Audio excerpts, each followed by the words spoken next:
just as we are standing here, I want to know this gentleman who is Juma, why this initiative, and what is the end result? What do you envision in this initiative? Thank you very much, my brother Moga. First of all, I want to welcome you to Mapoko farm. As you have been with me around, this is what we always refer to as Mapoko farm. Mapoko farm is found in Adio, Boma. That is nearly 32 kilometers out of Yei, west towards Veridi Road. And that is in Victoria Payam. I am into farming. And if someone says, what is Mapoko farm? Mapoko farm is an area that is located in Yei, where we do mixed cropping, we do mixed farming. As you move around, you see we plant both perennial and short-term crops. And this is basically to address a number of issues, both short-term and long-term issues. And Yei River County has had history of being the food basket for the people of the Sudan. Until we became even a country, Yei led in production. And the skirmishes and the wars from 2013 to date affected the power of production within Yei, but not only reducing the power of production, it practically paralyzed agriculture, because areas which should have been used for production became inaccessible. And so our farmers either have gone into refuge or others are internally displaced.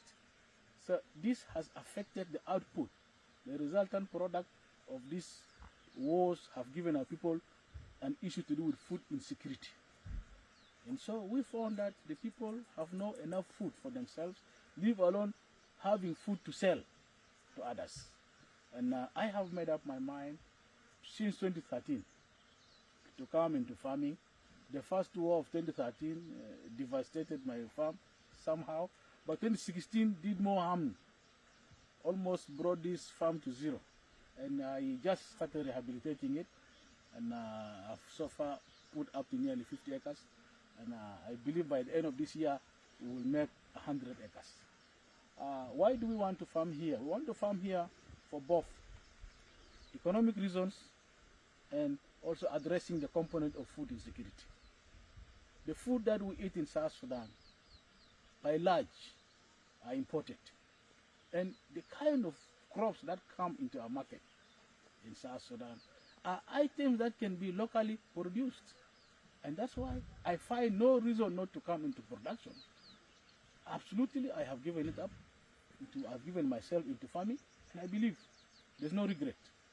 Because practically, the land is very fertile. The crops are doing very well. And you can see in the background, this is just the first season. And by the end of the second season, we expect much bigger output than this. So I go into farming to address the issue of supporting myself into large scale production, but also addressing practically the issue of food insecurity within South Sudan.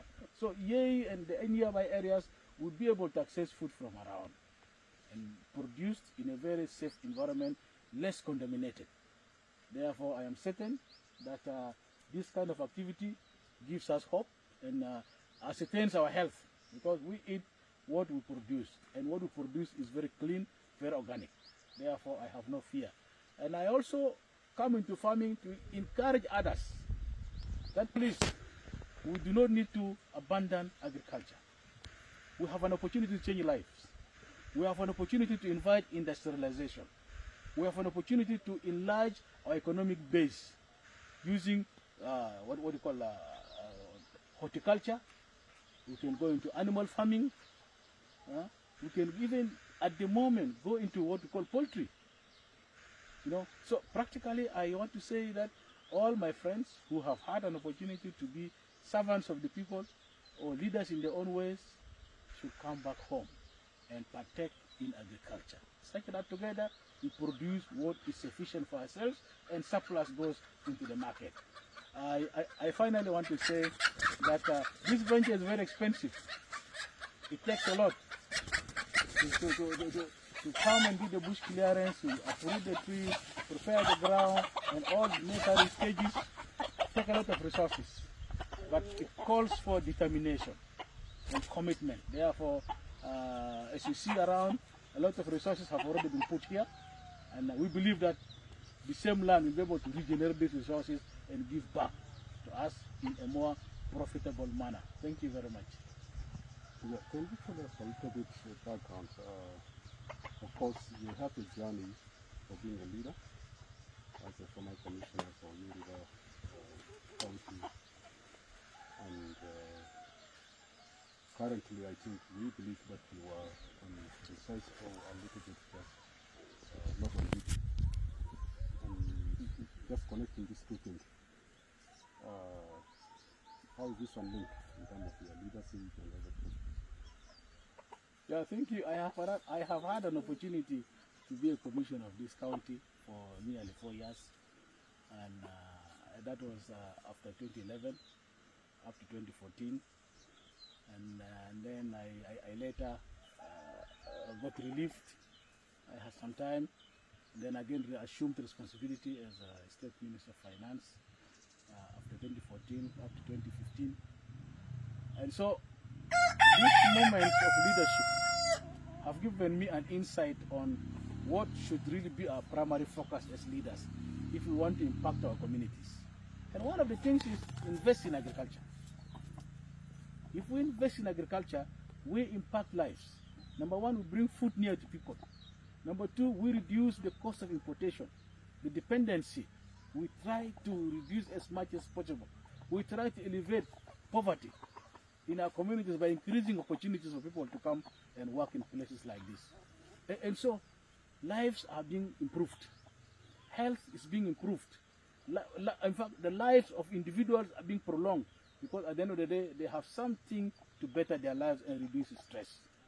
Now, as a leader, to me the best lesson I learned from my time in the offices and now is being able to be close to the people. Working with the people guarantees continuity of any activity that you want to partake within the communities. So any leader who wants to serve the people by being close to the people, such that when a time comes and you're off duty, you will still find a space to continue with life among your communities. So I find it so easy, as a person, for example, to come back to my village and begin farming. Despite the fact that I was holding several positions, I don't see any threat there. Now that I don't have those assignments. So I find myself welcomed, and the people are really happy to see me part of their community, working with them and farming with them to improve their livelihood. You mentioned a little bit one of the areas related to production and the venture seem to be challenging in terms of the cost. How are you coping up with that challenge? It takes up a plan to begin such a venture. So I had a roadmap which I'm following, and I believe that if you see around now, I've planted maize, I've planted beans, I've planted cassava, I've planted cassava, and I've planted bananas. Now I'm planting coffee, and I'm planting cocoa. I've planted sorghum, planted yams, and I've planted peanuts. This is multi-sectoral. Of course, the land is so vast, and it has a lot of cost implication. But why have I decided to go multi-sectoral? In order to use one season to address a number of questions. So I expect an output within a short period of time that will reactivate my financial base in order for me to be able to internally address certain gaps that might appear. Number two is being disciplined in your finance management. I have decided to shed off certain secondary priorities in order for me to concentrate and put resources on agriculture. So in other words, I choose what is really so necessary to take money. Otherwise, what is not necessary, we forego. Such that we have money for fuel, we have money to repair our tractors, we have money to pay for the workers, we have money to repair our machines, we have money to buy food for the workers, we have money to treat somebody in case the person falls sick. So these have become the most pressing areas that take us when it comes to money, including supplements like seeds. And we have to really go for quality seeds. When you look at these crops around, all these seeds, we buy them.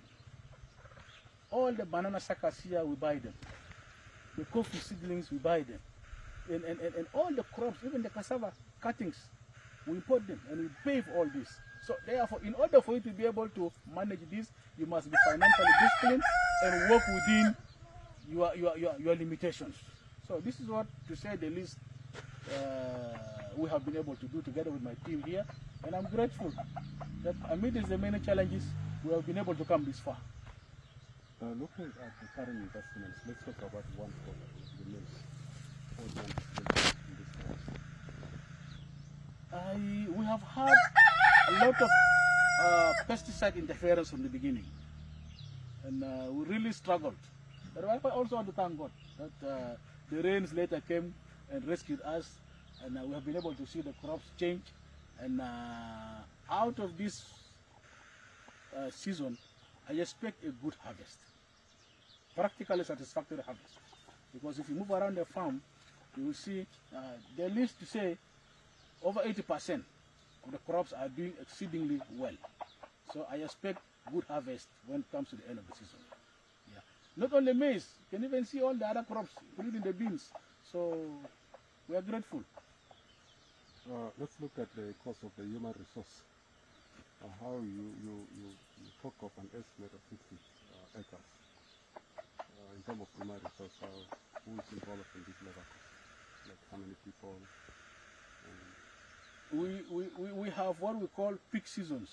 The peak seasons are very demanding. Like when we are starting the operations, when we are doing the initial land preparation and the planting and the first weeding, those were pressing moments, and we had a number that was ranging between 35 people to 50 people who are living with me here in the compound. And as you see now, I have around 18 to 20 people who are still with me in the compound.